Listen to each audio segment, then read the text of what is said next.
MES ಪುಂಡರ ಸಮಾಧಿ. ಈ ಸಮಾಧಿ ಮೇಲೆ ತಿಂಡಿ ಪದಾರ್ಥ, ಇನ್ನೊಂದೆಡೆ ಕುತ್ತಿಗೆಗೆ ಬಾಟಲಿಗಳ ಹಾರ, ಇನ್ನೊಂದೆಡೆ ಪೊಲೀಸರು ಕನ್ನಡ ಪರ ಹೋರಾಟಗಾರರ ಸಂಘರ್ಷ, ಹೈಡ್ರಾಮಾ. ಕರ್ನಾಟಕ ಬಂದ್ನಲ್ಲಿ ಗಮನ ಸೆಳೆದ ದೃಶ್ಯಗಳಿವೆ.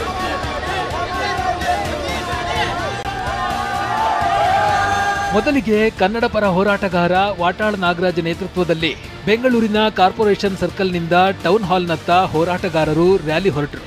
ಆದರೆ ತಕ್ಷಣವೇ ತಡೆದ ಪೊಲೀಸರು ವಾಟಾಳ್ ಮತ್ತು ಸಾರಾ ಗೋವಿಂದು ಸೇರಿದಂತೆ ಹಲವು ಮುಖಂಡರನ್ನ ವಶಕ್ಕೆ ಪಡೆದರು.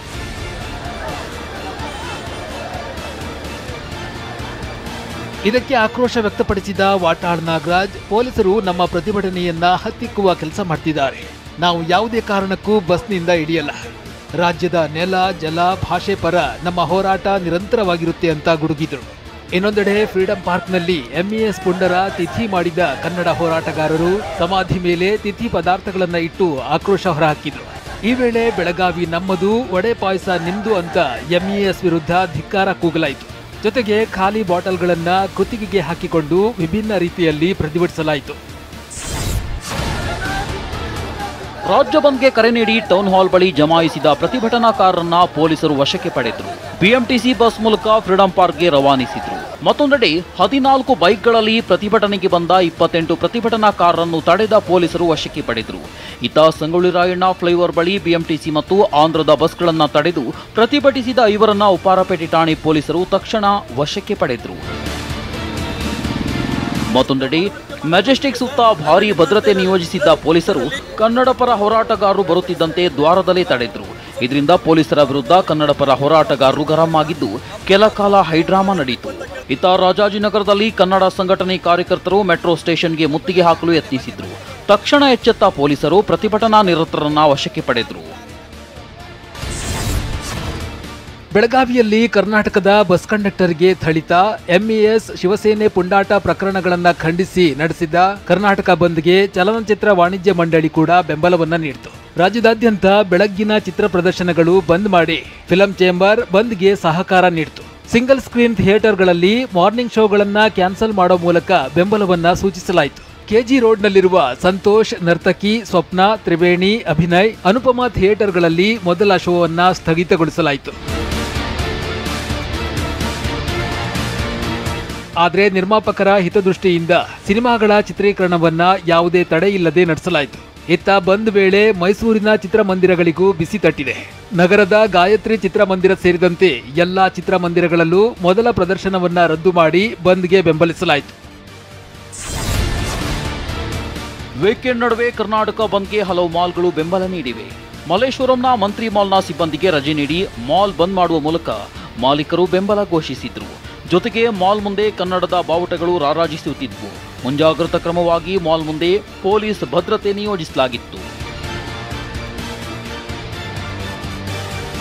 ಆದರೆ ವೀಕೆಂಡ್ ಇದ್ದ ಕಾರಣ ಬಂದ್ಗೆ ಕೆಲ ಮಾಲ್ ಮತ್ತು ಮಲ್ಟಿಪ್ಲೆಕ್ಸ್ಗಳಿಂದ ಬೆಂಬಲ ನೀಡಲಾಗಿಲ್ಲ. ಇದರ ನಡುವೆ ಹೋರಾಟಗಾರರಿಂದ ಆತಂಕಗೊಂಡ ಓರಿಯನ್ ಮಾಲ್ ಒಂದು ವೇಳೆ ಕಲ್ಲು ತೂರಾಟ ನಡೆದರೆ ನಷ್ಟ ತಡೆಯಲು ವಾಲ್ಗೆ ಸಂಪೂರ್ಣ ನೆಟ್ ಅಳವಡಿಸಿತ್ತು. ಜೊತೆಗೆ ಓರಿಯನ್ ಮಾಲ್ ಮುಂದೆ ಕನ್ನಡ ಬಾವುಟ ಹಾಕಿ ಬಂದ್ಗೆ ನೈತಿಕ ಬೆಂಬಲ ಸೂಚಿಸಲಾಯಿತು. ಕೆಎಸ್ಆರ್ಟಿಸಿ ಕಂಡಕ್ಟರ್ ಮೇಲೆ ಹಲ್ಲೆ ಮಾಡಿ ಕಿಡಿ ಹೊತ್ತಿಕೊಂಡಿದ್ದ ಬೆಳಗಾವಿಯಲ್ಲಿ ಎಂಇಎಸ್ ಮತ್ತು ಶಿವಸೇನೆ ಪುಂಡಾಟವನ್ನ ಖಂಡಿಸಿ ಬಂದ್ ತೀವ್ರವಾಗಿ ನಡೆಯಿತು.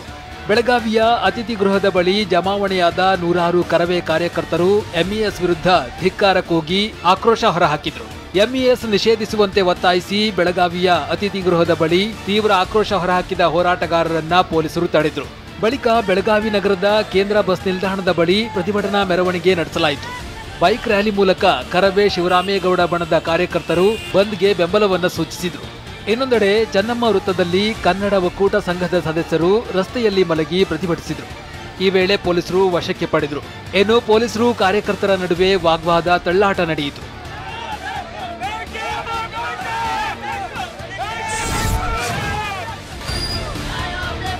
ಕೊಪ್ಪಳದಲ್ಲೂ ಕರ್ನಾಟಕ ಬಂದ್ಗೆ ಬೆಂಬಲ ಕಂಡುಬಂತು. ಕೇಂದ್ರ ಬಸ್ ನಿಲ್ದಾಣದ ಮುಂದೆ ಪ್ರತಿಭಟನೆ ನಡೆಸಿದ ಕರುನಾಡು ಯುವ ಪಡೆ ಬೆಡ್ಶೀಟ್ ಹೊತ್ತು ಮಲಗಿ ಧರಣಿ ನಡೆಸಿ ಎಂಇಎಸ್ ವಿರುದ್ಧ ಆಕ್ರೋಶ ಹೊರಹಾಕಿದ್ರು.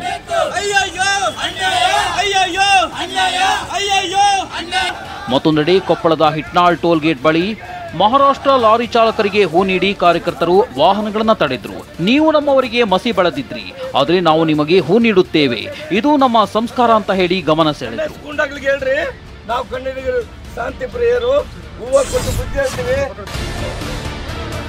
ಕರ್ನಾಟಕ ಬಂದ್ ನಡುವೆ ಚಿಕ್ಕಮಗಳೂರಲ್ಲಿ ಕೆಲ ಅಂಗಡಿಗಳನ್ನ ಬಲವಂತವಾಗಿ ಬಂದ್ ಮಾಡಿಸಲಾಯಿತು. ಕೆಎಸ್ಆರ್ಟಿಸಿ ಬಸ್ ನಿಲ್ದಾಣಗಳಲ್ಲಿ ಅಂಗಡಿಗಳೆಲ್ಲವನ್ನ ಪ್ರತಿಭಟನಾ ನಿರತರು ಬಂದ್ ಮಾಡಿಸಿ ಬಂದ್ಗೆ ಬೆಂಬಲವನ್ನ ನೀಡುವಂತೆ ಒತ್ತಾಯಿಸಿದ್ರು.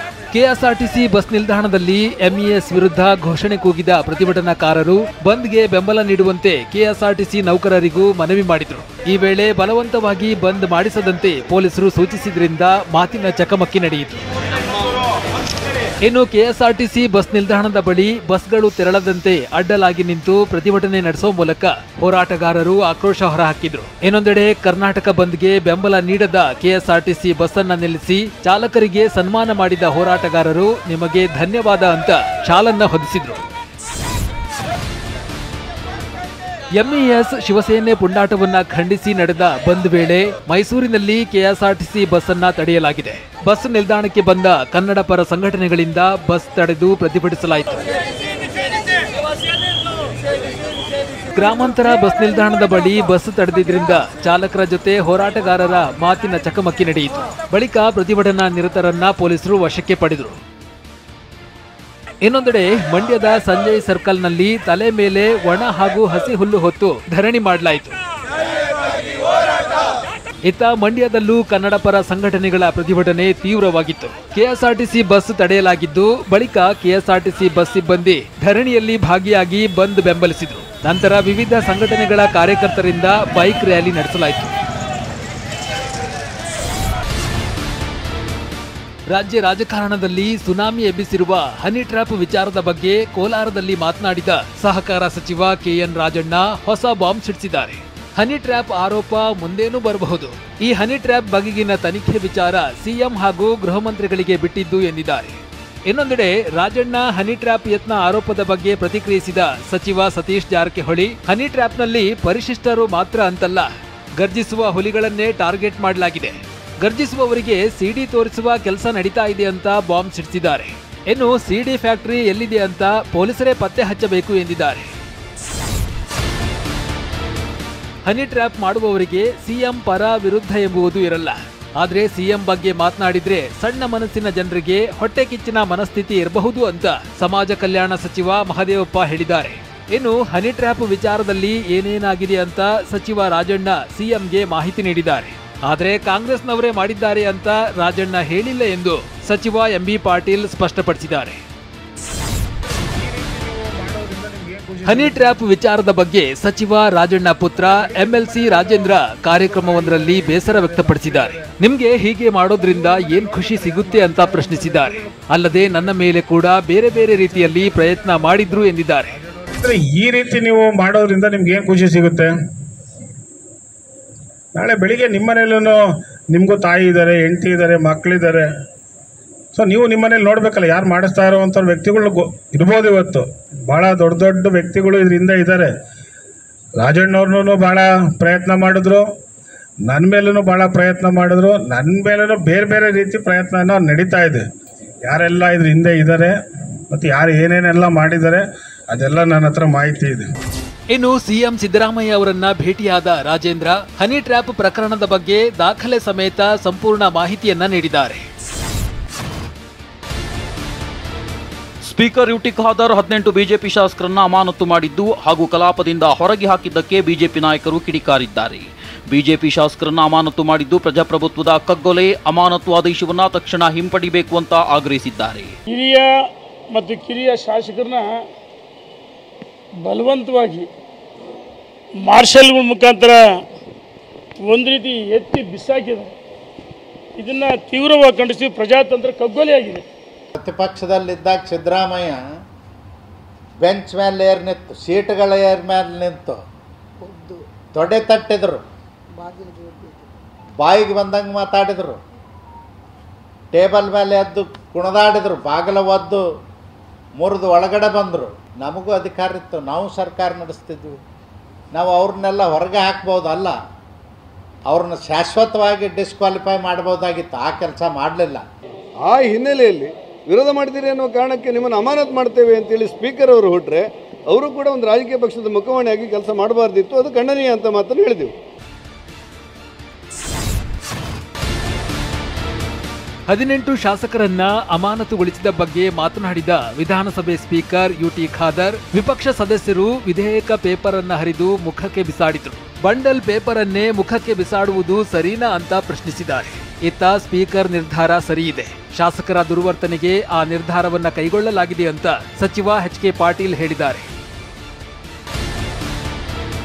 ಜನಸಂಖ್ಯೆ ಆಧಾರದ ಮೇಲೆ ಕ್ಷೇತ್ರ ಮರುವಿಂಗಡಣೆ ಮಾಡಿದ್ರೆ ದಕ್ಷಿಣ ಭಾರತದ ರಾಜ್ಯಗಳು ಕೆಲವು ಸಂಸದೀಯ ಸ್ಥಾನಗಳನ್ನು ಕಳೆದುಕೊಳ್ಳುವ ಸಾಧ್ಯತೆ ಇದೆ ಎಂಬ ಚರ್ಚೆ ನಡೆದಿದೆ. ಈ ಹಿನ್ನೆಲೆ ತಮಿಳುನಾಡು ಸಿಎಂ ನೇತೃತ್ವದ ಜಂಟಿ ಕ್ರಿಯಾ ಸಮಿತಿ ಸಭೆ ನಡೆದಿದೆ. ಸಭೆಯಲ್ಲಿ ಪ್ರಮುಖ ಪಾಲುದಾರರಿಲ್ಲದ ಪಾರದರ್ಶಕವಲ್ಲದ ಯಾವುದೇ ಗಡಿ ನಿರ್ಣಯವನ್ನ ವಿರೋಧಿಸುವ ನಿರ್ಣಯಕ್ಕೆ ಬರಲಾಗಿದೆ. ಇನ್ನು ಸಭೆಯಲ್ಲಿ ನಾವು ಕ್ಷೇತ್ರ ಮರುವಿಂಗಡಣೆ ವಿರುದ್ಧವಾಗಿಲ್ಲ, ಬದಲಿಗೆ ನ್ಯಾಯಯುತ ಗಡಿ ನಿರ್ಣಯಕ್ಕಾಗಿ ಒತ್ತಾಯಿಸುತ್ತಿದ್ದೇವೆ ಅನ್ನೋದು ಜಂಟಿ ಕ್ರಿಯಾ ಸಮಿತಿ ಸ್ಪಷ್ಟಪಡಿಸಿದೆ. ಸಭೆಯಲ್ಲಿ Kerala CM Pinarayi Vijayan, Telangana CM Revanth Reddy, Punjab CM Bhagwant Mann, ಕರ್ನಾಟಕದ ಡಿಸಿಎಂ ಡಿ.ಕೆ. ಶಿವಕುಮಾರ್ ಭಾಗಿಯಾಗಿದ್ದರು. ತೆಲಂಗಾಣ ಮಾಜಿ ಸಚಿವ ಕೆ.ಟಿ. ರಾಮರಾವ್ ಭಾಗಿಯಾಗಿದ್ದರು. ಅಲ್ಲದೆ ವೈಎಸ್ಆರ್ಸಿಪಿ, ಕಾಂಗ್ರೆಸ್, ಸಿಪಿಐ, ಬಿಜೆಡಿ ಮತ್ತು ಆಪ್ ನಾಯಕರು ಉಪಸ್ಥಿತರಿದ್ದರು. ಕ್ಷೇತ್ರ ವಿಂಗಡಣೆ ಬಗ್ಗೆ ಕಳವಳ ವ್ಯಕ್ತಪಡಿಸಿರುವ ಆಂಧ್ರಪ್ರದೇಶ ಮಾಜಿ ಸಿಎಂ ಜಗನ್ಮೋಹನ್ ರೆಡ್ಡಿ ಪ್ರಧಾನಿ ಮೋದಿಗೆ ಪತ್ರವನ್ನ ಬರೆದಿದ್ದಾರೆ. ಜನಸಂಖ್ಯಾ ನಿಯಂತ್ರಣ ಕ್ರಮಗಳನ್ನ ಯಶಸ್ವಿಯಾಗಿ ಜಾರಿಗೆ ತಂದ ದಕ್ಷಿಣ ರಾಜ್ಯಗಳಿಗೆ ಇದೀಗ ರಾಜಕೀಯ ಪ್ರಾತಿನಿಧ್ಯವನ್ನ ಕಳೆದುಕೊಳ್ಳುವ ಅಪಾಯ ಎದುರಾಗಿದೆ ಅಂತ ಆತಂಕ ತೋಡಿಕೊಂಡಿದ್ದಾರೆ. ಇನ್ನು ಜನಸಂಖ್ಯೆ ಆಧಾರದ ಮೇಲೆ ಕ್ಷೇತ್ರ ಮರುವಿಂಗಡಣೆ ಮಾಡಿದ್ರೆ ಉತ್ತರ ಭಾರತದ ರಾಜ್ಯಗಳ ಸಂಸದೀಯ ಸ್ಥಾನಗಳ ಸಂಖ್ಯೆ ಏರಿಕೆಯಾಗಲಿದೆ, ದಕ್ಷಿಣ ಭಾರತದ ರಾಜ್ಯಗಳ ಸಂಸದೀಯ ಸ್ಥಾನಗಳ ಸಂಖ್ಯೆ ಇಳಿಕೆಯಾಗಲಿದೆ. ಉತ್ತರ ಭಾರತದಲ್ಲಿ ಹೆಚ್ಚು ಪ್ರಭಾವ ಹೊಂದಿರುವ ಬಿಜೆಪಿಗೆ ಇದರಿಂದ ಅನುಕೂಲವಾಗಲಿದೆ ಅಂತ ಕೇರಳ ಸಿಎಂ ಪಿಣರಾಯಿ ವಿಜಯನ್ ಅಭಿಪ್ರಾಯ ವ್ಯಕ್ತಪಡಿಸಿದ್ದಾರೆ.